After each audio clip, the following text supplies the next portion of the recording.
Thank you so much for being with us, and thank you to my esteemed panelists. I think that this discussion is such an important one because there's been so much concern about geofragmentation and what that means in terms of reshaping the business environment in which we operate. And it is clear, I mean, we all know that it does appear that there is a new world order right now that is taking place. And it's not just an economic world order, it's also political, because you look in Europe and you see a dramatic rise in the number of populist governments who are much more focused on national interests. So when you look at the changes that we're seeing politically, economically, technologically, all these changes afoot, I think the big question that I have for all of my panelists is how do we all position ourselves in terms of the way in which we meet these challenges over the next 5 or 10 years. I want to start with Your Royal Highness, Princess Reema, to talk to us a bit more about the US-Saudi relationship, of course, because President Trump, when you think about the first time he was president, the very first country he visited in May 2017 was Saudi Arabia. The US-Saudi relationship is a relationship that has been tested. It's been through its fair share of challenges, but it does appear to be very, very resilient. Talk to us, Princess Reema, about the strength of that economic partnership. So the strength of that economic partnership is because of the people in this room and their colleagues and contemporaries. I've always said that the best diplomats for both nations are not the ambassadors. In fact, it's not even our ministries of foreign affairs. It's the people-to-people relationships that are developed from the business communities. It's also the people-to-people relationships developed from the students that have traveled in and out of the United States to study and learn and bring back the best of what the United States has to offer. That's where this resilience comes from. And this year is the 80th anniversary of when President Roosevelt and King Abdulaziz met and decided this is a relationship worth investing in, worth scaling, and worth growing. And look at where we've arrived. Literally this week, the United States of America and the Kingdom of Saudi Arabia and Russia were convening a conversation as what does the future look like after years of not speaking to each other. That's the role the kingdom plays. We've always been criticized for not taking a side, but ladies and gentlemen, communication is the key if you want progress and you want development. You can't not talk to other people. And what we pride ourselves in is the ability to convene, to work with people, and to mediate for the greater good. It is what we do, it's in our ethos and it's in our DNA. And that is the resilience that you see because people trust that we can do it with no agenda. Our simple agenda is global unity and global stability, and that's what we do. Thank you so much, Princess Reema.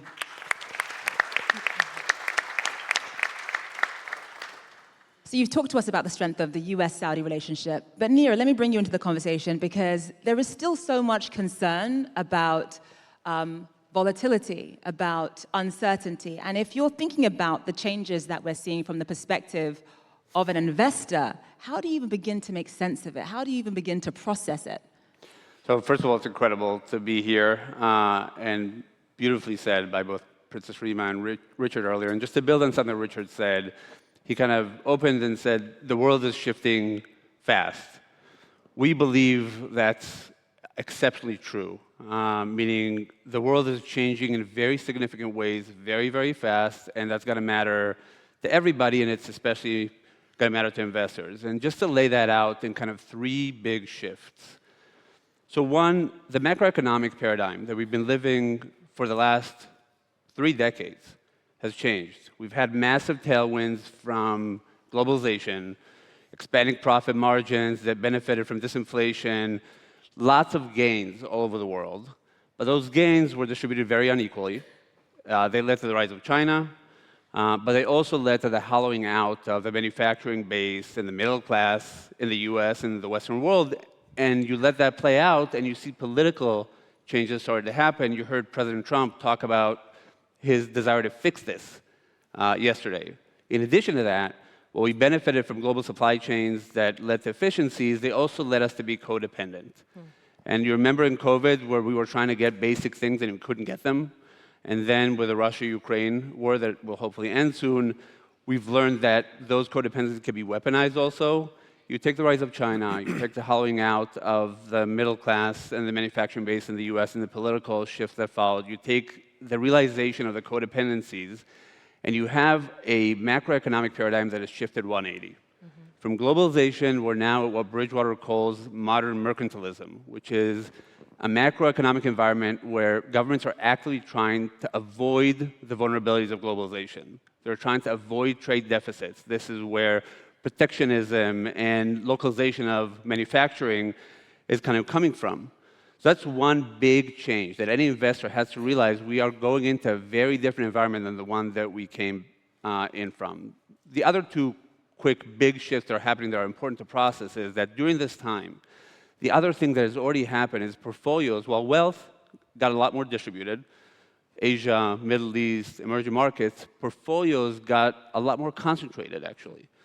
So institutional investors have doubled their allocation to illiquids, as an example. And even within the liquid portion of their portfolios, it's never been more concentrated. 70 cents of every dollar went to US equities. And US equities are driven by very few firms. So going into this massive change of macroeconomic paradigm, you have portfolios that are very vulnerable. And the last thing I'll say, as if that's not enough, is we're in the midst of once in multiple generation technological disruption. It's already here. The intelligence is already here. AI models that failed in the math Olympics, got a score of 0 18 months ago, are going to get a gold medal this year, exceeding any human.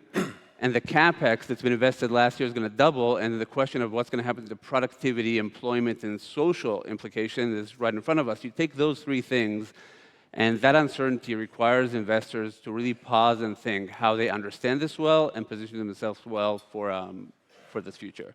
You seem freaked out. No, but I really love what you said. Sorry, hold on. Wait, I think I might, hold on. Hello? Okay. Good. I really loved what you said about how governments really worked to sort of protect themselves from the vulnerabilities of globalization. I think that's a really interesting perspective. And Gianni, let me get you to jump in on that, because as he was talking about, as governments work to sort of protect themselves from the vulnerabilities of globalization, and that's led to sort of protectionism, a much more an isolationist perspective, including retaliatory tariffs. Where do you see the opportunities?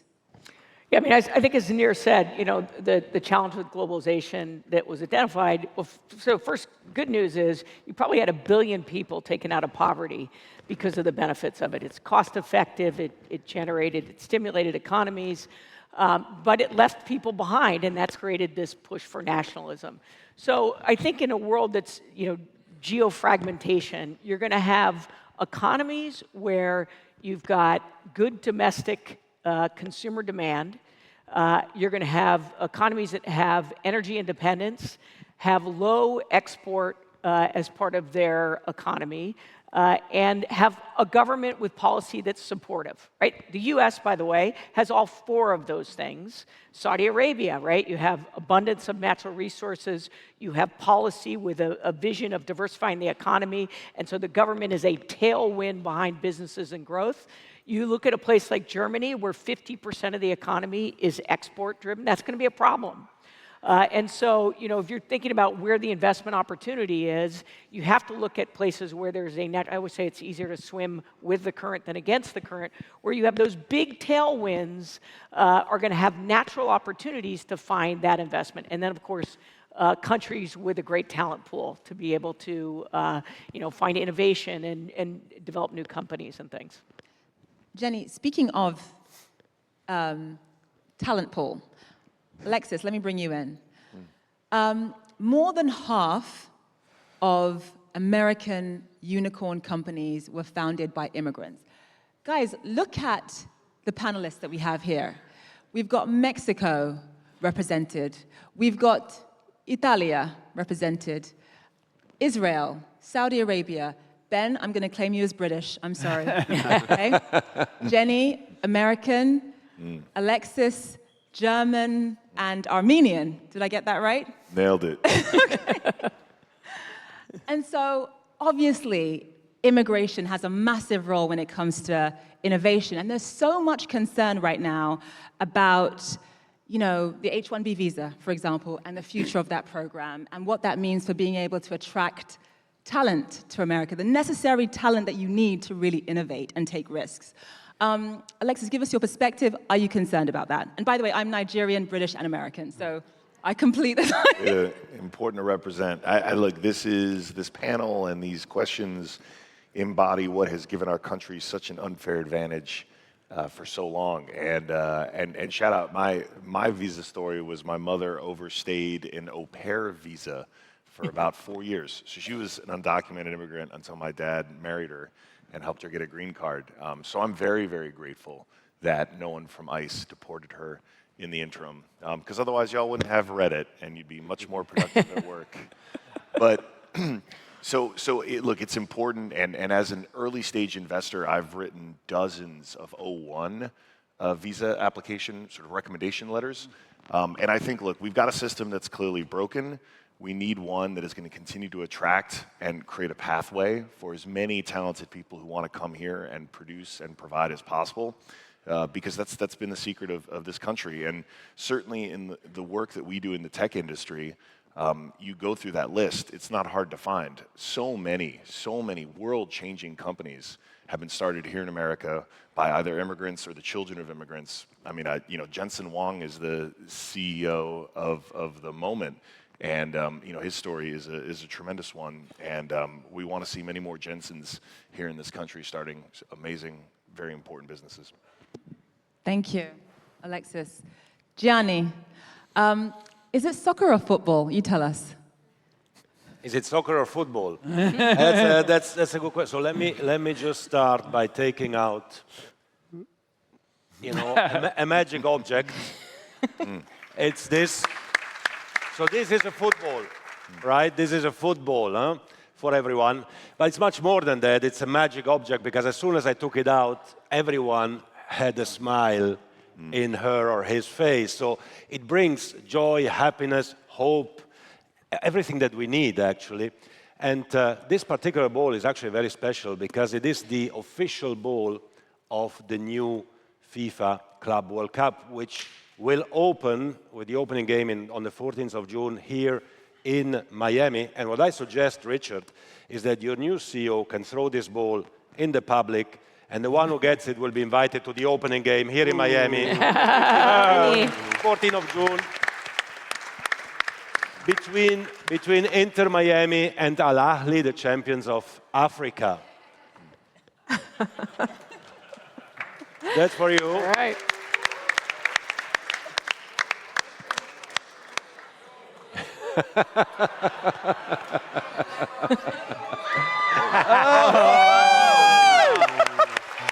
Wow, that's a goal. Amazing. Wow. We have to keep it. Somebody wanted to go to the game. So we have Gianni, a real you're going to keep goalkeeper your here. word. Gianni's going to keep his word, right? Absolutely. You reach Great. out, huh? You will be at the FIFA Club World Cup, where we have also Real Madrid, Atletico Madrid, Manchester City, Chelsea, the South Americans, Bayern Munich, Paris Saint-Germain, the best clubs in the world, the new competition here in America. But let me just say that when it comes to the question whether it's soccer or football, I said it yesterday night, I just repeat it here. We, kind of everyone outside this beautiful country, we call football a game we play with our feet. That's why we call it football, right? You here in this beautiful country, you call football a game you play with your hands. Now, I don't know who's right or who's wrong, but it's fine. We can call it soccer or football.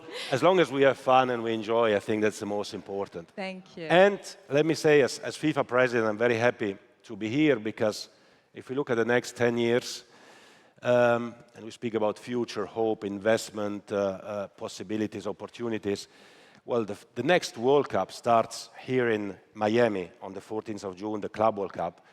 And in 2034, in Riyadh, we will have the final of the FIFA World Cup. So the next 10 years are in very, very good hands. Wow. Excellent, excellent.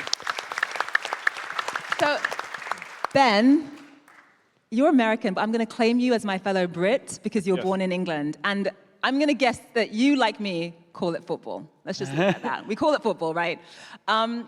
Just talk to us about what has changed in terms of the types of startups you're willing to invest in, given the volatility, given the uncertainty, and given the geofragmentation that we're seeing right now.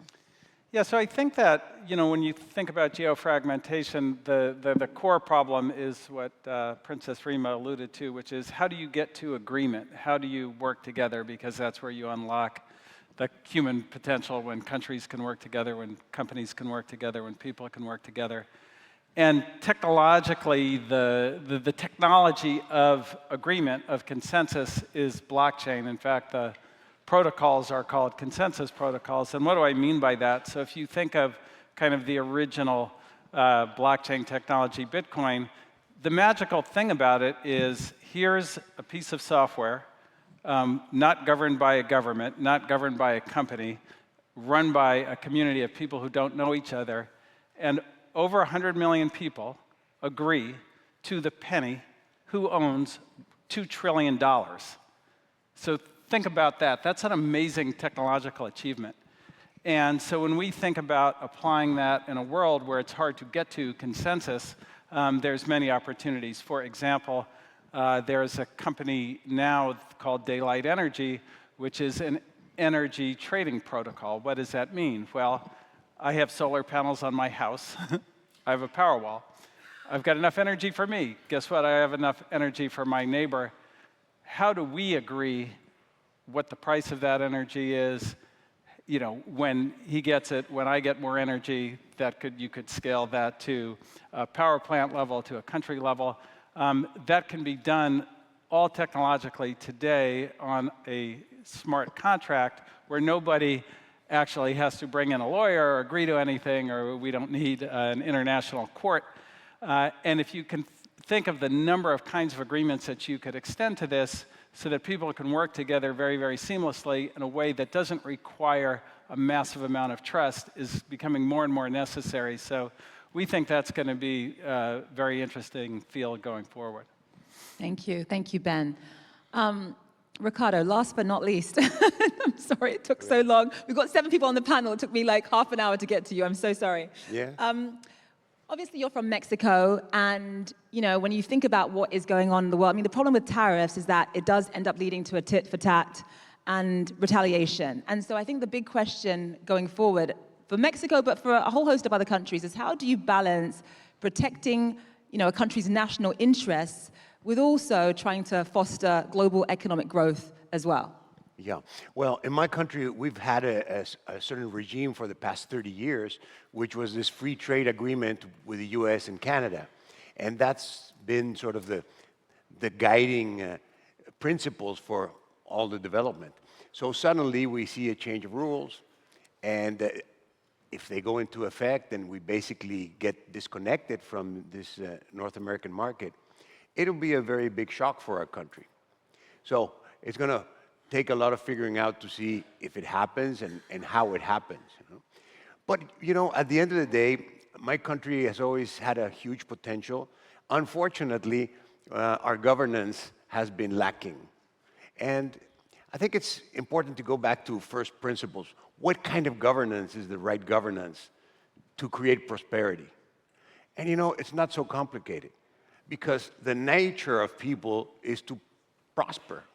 People work, they set up new businesses, new ventures. If you have the capacity to act in freedom and liberty without undue interference from government agency of all sorts, then you will have innovation. And if you have innovation, you will have copycats competition. And if you have innovation and competition constantly, you get to a prosperity for everybody. It's just not so difficult.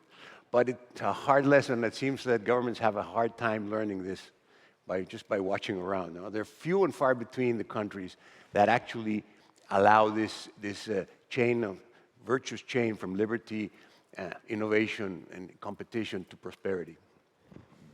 The nature of people is to prosper. That is absolutely correct, Nir. And one thing that some people might say is a big hindrance to prosperity is possibly rising global debt, Nir. And just talk to us a bit more about what that means in terms of financial stability, especially when you think about the fact that there has been a rise in populist governments in Europe, and a lot of people associate populism with possibly raising the deficit in their countries. So let me just start by apologizing because I feel like I'm the depressor here in the panel. Princess Reema brings the hope, Gianni brings the fun, and then I come in to kind of bring it all down. Let's talk about debt. So I agree. First of all, the problem is there. The president talked about it yesterday. Meaning we have if you take the U.S. as an example, public debt is at levels that are only comparable to wartime, and that is happening while the economy is prosperous. And to your point, I would step back and kind of think about the stability of the system, the medium and long-term stability of the system. And there's basic ingredients for that stability. So to your point, one important ingredient to that stability is that your income growth matches your debt growth, right? The second ingredient to that stability is that your spending growth is equal to your productivity growth.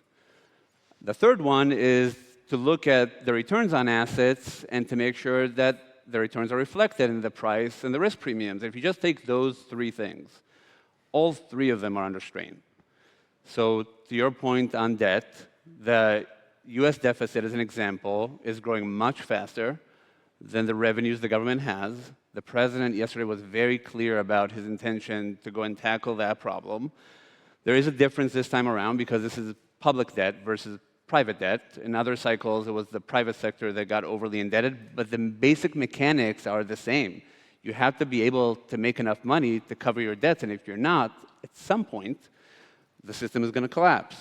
Same is true about spending versus productivity.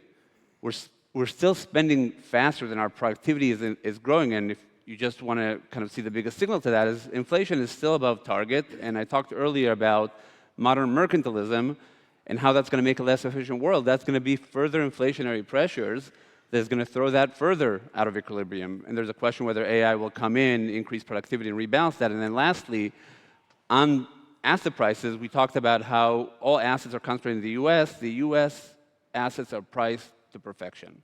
There is no risk premium at all. So you got to look not just at the debt, but at all these indicators of health and say, medium to long term, we have to have some policy that's going to make the situation more sustainable. Thank you, Nir. Jenny, let me get you to jump in. So Nir was just talking about the US crumbling under debt, not meeting the revenue that it needs, and actually President Trump talked about that quite a bit yesterday. The fact that we're spending also more than productivity. So Nir is Mr. Doom and Gloom. I'm going to ask you to be a little bit more optimistic. Is there room for hope here? I'm sorry. I mean, here's the problem with government debt, right? It's not a problem until it's a problem. And then when it's a problem, it's a big problem. And so you just look at the US, here we have $35 trillion in debt. We are adding somewhere between $1.5 to $2 trillion a year. Our largest buyers of U.S. debt is Japan at $1.1 trillion, and I think China's $850 billion, neither of which are adding more. So therefore, you have to find buyers. And since it's considered sort of the best risk-free investment, right, there's always going to be buyers. It's not that it's a risk to the reserve currency or anything, but it starts to crowd out other investments, and then it becomes a vicious cycle. So the moment you start to crowd out other investments because, say, you keep the, I think the 10-year by the end of this year will probably be at 5%. And so, that becomes attractive, and then you pull money from other investments, which then impacts the stimulation of the economy. And then the other part of it is the government's budget has to be allocated to higher interest payments, which means it crowds out investments in things like education and healthcare. And so, again, it works, and nobody has to talk about it as long as it works. But when it doesn't, it really becomes a crisis. And then I have to say, one of the things that any CEO knows about their company, when you go through tough times and you have to make really tough people decisions, it's painful. But usually you come out of it a better company. The problem with governments is there's usually just one answer. We need to raise revenues. And therefore, you don't actually address the inefficiencies that naturally happen. And that's why I'm actually optimistic on DOGE as this concept of going in and saying we need to look at efficiencies in there. But again, I'm sorry I can't be particularly positive on it. Thank you, Jenny. Gianni, let me bring you in because aside from debt, another obvious concern that people have here in the US is, of course, the impact of tariffs. The US is, of course, hosting the 2026 FIFA World Cup between the US, Canada, and Mexico. Some people are concerned that when you have tariffs between these three countries, there's going to be a significant rise in goods and services traded between those two countries, and that's going to have a negative impact. What do you say to those fears? No, there are definitely no fears to be had in this respect, nor in any other respect. I mean, the World Cup, the Club World Cup, the World Cup unites the world. We bring the world together. We bring the world to North America this summer here in the US, next summer, United States, Mexico, and Canada. Everything is basically already there. The stadiums are there, the hotels are there, the airports are there. We have, between the two World Cups, 10 million tickets available, 3.5 for the Club World Cup, 6.5 for the World Cup.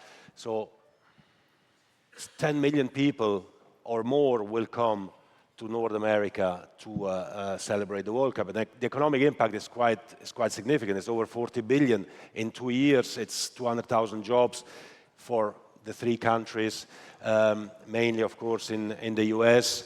But, you know, everything is there to welcome people, for people to enjoy, to have fun, to celebrate, and to find this positivity that we desperately need in this world, because this is one of these magic things about FIFA and about the World Cup. FIFA is an official happiness provider to humanity since 1904, so quite some time. But it does have an impact in many countries in the world, on really in the mood that the country has. And what we'll celebrate here with these two World Cups will be the unity of the world. Everything is ready, and it will be fantastic.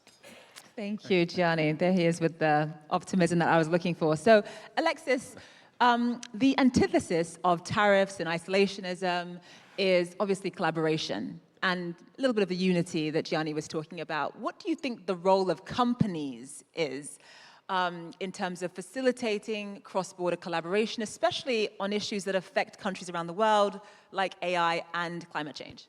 I mean, I think right now we've seen so many breakthrough technologies in the last couple of years. I've been doing this for 20 years now, and I've never been more excited and exhilarated about what is going on. And I think we are at a time of tremendous balkanization.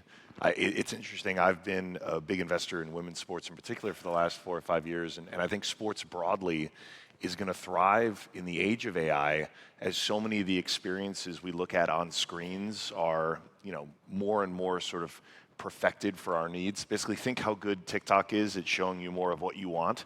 Every screen is going to get so much better at that over the next 10 years. But some part of our humanity still needs to try to catch the gazelle and fail. Like, we need the pain that sport brings us. And as a men's American soccer fan, I know lots of pain. One day we're going to win a World Cup. But that's part of what moves us as humans. And so I'm actually very bullish about sport, and particularly global sport, over the coming decade, because it'll be the last pillar of entertainment that will be uniquely human. I'm never going to take my daughter to see robots play soccer. No one wants that. But will I take her to go see a movie that was 80, 90% created using software? Yes. So we look at how that grows, and like I said, I think we're at such a pivotal moment with such profound technology that, you know, there's a set of values that are not explicitly American or even explicitly Western values, but there are certainly values that I'd like to see win in this new AI world. And I think you're going to see collaboration across countries with these shared values, because it is going to be really important. I think a lot about how amazing this technology can be, and I also think about the shadow of that, and I want to see the very best come from it. And I think the nations that are aligned in these ideas, I think should be doing more to work together and encouraging more collaboration and success, because I want those ideas to win. Thank you. Ben, I want you to jump in on that and just to talk to us a bit more about collaboration when it comes to AI. It was just a few weeks ago that President Trump announced a $500 billion investment in an AI infrastructure fund. Yes. what opportunities does AI bring in terms of facilitating collaboration? And I need someone from FII to keep me honest with times. I don't have, oh, there's a clock. Okay, I'm good. Thank you. Go ahead, Ben. Yeah, it's an interesting question. I mean, I think first kind of getting back to what AI is, because we call it so many things. You know, it's this alien being, it's an agent, it's a robot and so forth. But, you know, the people who work on it call it models, because that's kind of at its core what it is. It's a much more advanced modeling technique where we can model very, very complex processes and things like human language or biology and things that we could never model with our old tools. But it's not life. It doesn't have a will of its own and these kinds of things. So it's going to impact everything, but we should always think of it as kind of a tool that's very likely to be ruled by us humans. And I think the big kind of economic change and where the opportunity for kind of international collaboration is in the physical world. So increasingly, we're able to model the physical world with AI, and that leads to things like autonomous cars, drones, robots, the whole kind of robot world. And that will mark what is very likely to be a reindustrialization of the world. And if you think about the Industrial Revolution, there was an invention like a car that was very important, but the car companies were kind of a small piece of that. The entire, auto supply chain is thousands more companies than the automobile companies themselves. And then all of the things that came off of that were also very high impact. So there was no such thing as, for example, fast food before the automobile, or strip malls, or these kinds of things. So I think that when you think about collaboration, it's how does the whole system fit together, and how does each country play a part in building that kind of new, reindustrialized, hopefully much better world. Thank you, Ben. Ricardo, I want to get you to jump in on that, because a lot of the panelists have talked about clearly some of the technological changes that are afoot in the world today, obviously including AI, where there does need to be a massive amount of collaboration, especially when it comes to regulation. But also, as we've been touching on, geofragmentation and tariffs and what that means economically for Mexico. How do you think Mexico needs to position itself in this new world order going forward? Yeah. Mexico has an enormous labor force. We're 130 million, and half of our population is under 26. Further, in our country, we still have this work ethic, and people believe that if they work hard, they get ahead. So human capital is number one. And we can see how countries that stagnate, like Japan and some parts of Europe, they're just not having children. The population is getting old. Yeah. And obviously, that's not good for growth. You get dead pretty soon, right? So the human capital is very important. But the governance issue is much more important, much more important. And unfortunately, all our countries in Latin America suffer from the same mistakes, thinking that if you elect a new leader and he'll make some new promises and things are going to be all right. And it's not really that, Also, this debt situation, it's really the most irresponsible thing, because we're leaving that for the future generations. We're talking about family values yesterday, and you have to act as if you cared, because how is it that we can leave all these trillions of debt for our children and grandchildren to pay what we spent irresponsibly today? And my country is a poster boy for irresponsible spending, unfortunately. Yeah. Thank you, Ricardo. A similar question for you, Her Royal Highness Princess Reema. So Ricardo, I asked him about how Mexico should be positioned itself. Just talk to us a bit more. We talked about the strength of the US-Saudi partnership. How should Saudi Arabia be positioning itself going forward, given all of the changes that we've underscored here? So I don't know if it's a matter of positioning ourselves going forward, because our repositioning is Vision 2030. And the future look is 2040, 2050, 2060, which is just the continuation of what are the demands of the society and community that they will know to ask for that we don't know to service for today. I think what the kingdom has really been successful in doing is not thinking of today and moving forward, but thinking of tomorrow and leaping forward. In that, we've done investments in technology, we've done investments in human capital, as many of my colleagues here have been speaking about, and we've really been thoughtful about the idea of being in the Middle East. How does that allow us to be the connector and the hub, whether it's politically, diplomatically, financially, economically, socially? We recognize that we have an impact not just on our part of the world, but the reverberations because of the Muslim community that exists all around the world. We have a responsibility to them.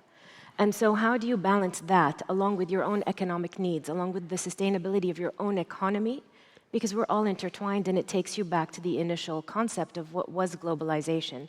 I would venture to say, ladies and gentlemen, simply because we are the custodians of the Holy Mosque, and before Islam was in the Kingdom of Saudi Arabia, and Mecca and Medina, religion revolved around that part of the world. So people came for pilgrimage. We are globalization by default. Legacy, history, culture, community, civilizations all pass through that land. And I think if you think of the world as interconnected and unified in legacy and heritage, all of these differences we seem to think we have are not true. It does not matter where you were born, where you came from. We all just want to do good. We all want to take care of our children. We all want to make sure there's a future. So the positioning of the kingdom is to behave that way, is to behave as a custodian of the future, to exemplify what goodness looks like for our youth so they can be ambassadors for it. So it's not about what we want to do, it's what we are actually doing, what we've always done, perhaps you haven't seen it. And today with Vision 2030, we have a vision, we have the ability to follow through, and we have the luxury of budgets that allow us to deliver. And I know that's not a luxury many countries have. So what we try to do is lead by example. We love to collaborate, and we love to focus on the development of others with us, so we all rise together. It's not a singular journey of the kingdom. This is a global narrative, and we're all intertwined. Thank you, Princess Reema. So we have about 10 minutes left, and so I'm going to ask each of you a variation of the same question. So Princess Reema, you were speaking about Saudi Arabia specifically, and Ricardo, you were speaking about Mexico. It's not just about nations positioning themselves, it's also about companies and leaders navigating these times and ensuring that trust exists between themselves and their employees during this time of volatility and uncertainty. Nir, give us a bit more about how Bridgewater specifically is positioning itself during this time. So, I mean, let me hit that at two levels and also build on the beautiful things Princess Reema just said. So, going into an uncertain environment like the one that I described, Bridgewater and macro investors like Bridgewater must shine. This is when our partners need us more than ever. Our partners in the Middle East, our partners in Asia, our partners in the US. And that means if you kind of take the three things I said in the beginning, this is a time where the tailwind is over. Alpha generation is more important than ever. Uncorrelated return streams more important than ever. A deep understanding of how the world works. What are going to be the cause-effect linkages and how that's going to flow through into the economy that my peers talked about here. That's a major role we're focused on. That's one. Two, into these concentrated portfolios that we've talked about. We're celebrating our 50th year this year. By the way, 20 years in the kingdom, 30 years in the Middle East. It's always been a journey of partnering with the largest pools of capital, thinking hard about how to create resiliency and diversification in their portfolios.